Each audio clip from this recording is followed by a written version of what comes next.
Hey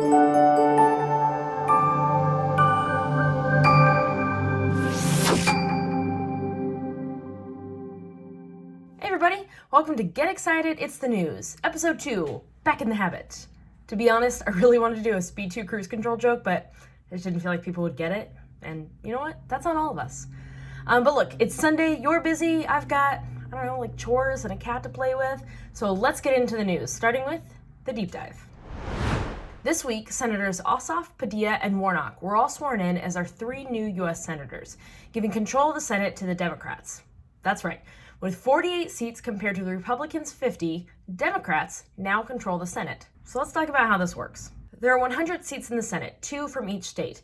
In November, Republicans won enough Senate seats to give them control of the Senate, except for one big question mark: Georgia, where an election law forces a runoff if no one candidate gets more than 50% of the vote. That runoff happened earlier this month, with Ossoff and Warnock winning, handing control of the Senate back to the Democrats for the first time since 2013. On Wednesday, Raphael Warnock became Georgia's first black senator, John Ossoff became Georgia's first Jewish senator, and Alex Padilla, appointed to fill Kamala Harris's now vacant Senate seat, became California's first Latino senator. All sworn in by the first female, first black, and first Asian American vice president. You put partisanship aside for a minute because that's a moment. But let's get into it. How does a party with fewer seats hold a majority? And if they hold a majority, why are there leadership negotiations? So like I said, the Senate is made up of 100 seats, a tie. If one party has at least 51 seats, that's a clear majority. In this case, Democrats have 48 seats. However, there are 2 independents in the Senate who will vote with the Democrats. That's Bernie Sanders of Vermont and also the internet, and Angus King of Maine. So that brings the Democrats up to 50 seats. Now we're back at a tie. But the vice president presides over the Senate and can cast a deciding vote. Now, because the vice president is a Democrat, that gives Democrats technically the majority in the Senate. For what it's worth, the vice president can only cast a tie-breaking vote. They can't just go in there and cast a vote. They actually can't even really address the Senate without getting permission from the senators. Separation of powers, baby! So, given all of that, the Democrats hold the majority, and that makes Senator Schumer the majority leader. Speaking of first, that also makes Senator Schumer the first Jewish Senate majority leader. A surprisingly difficult sentence for me to say. So what does the Senate Majority Leader do?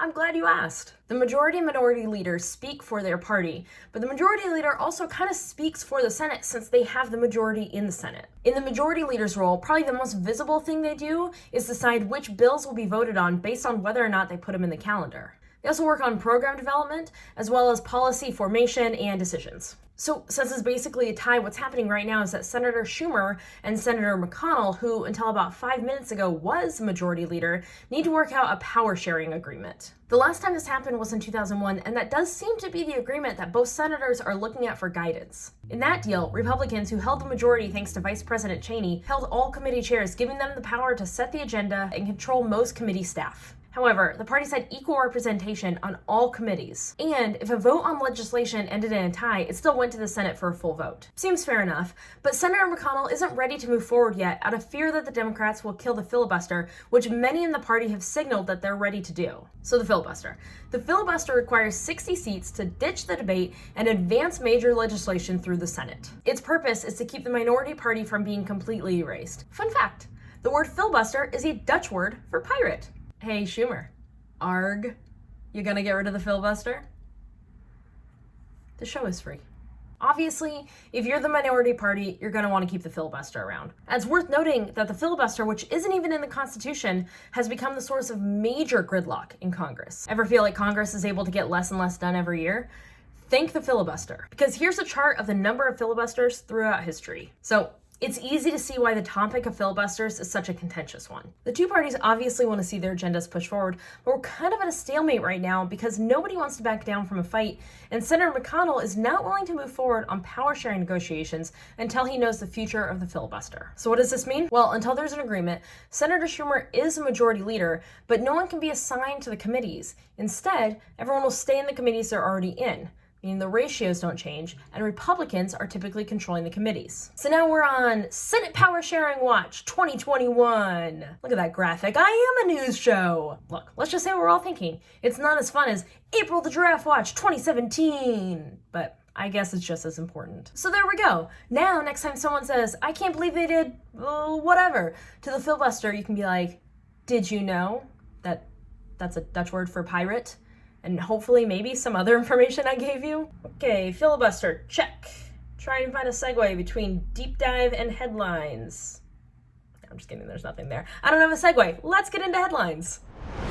House Speaker Nancy Pelosi will deliver articles of impeachment against President Trump to the Senate on Monday. You, of course, know everything about impeachment because you watched last week's episode. So Monday, the articles will be delivered to the Senate.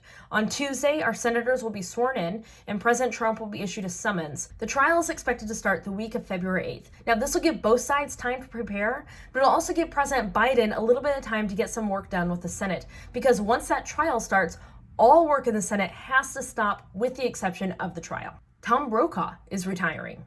Brokaw has been at NBC News for 55 years, including 22 as the anchor of NBC Nightly News. Since leaving the Nightly News in 2005, he's stayed in the NBC News family by hosting documentaries, appearing on Dateline, and showing up for special event coverage. Dear NBC, have you seen Get Excited It's the News starring Kim Moffitt? It's really great. Also, she has an invisible keyboard. Send. Oh man. More news. A Russian woman swam under the frozen Lake Brokaw for 279 feet, possibly a world record. So good for her, and good for us for not wanting to do that.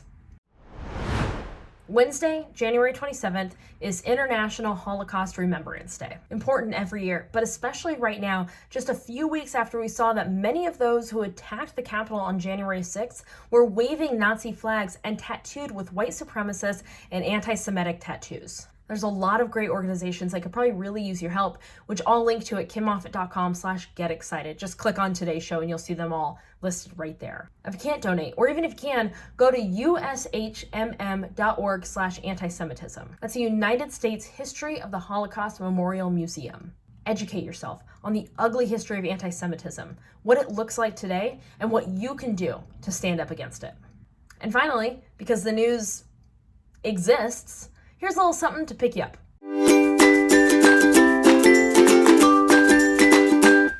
That's it. Come back next week when I'll have, more news. There's always news. Don't forget, you can go to kimmoffitt.com/getexcited, click on today's show, and you'll find links to everything I talked about, as well as a transcript of the entire show. And if you like this episode, feel free to share it. That's it. Have a great week, friends.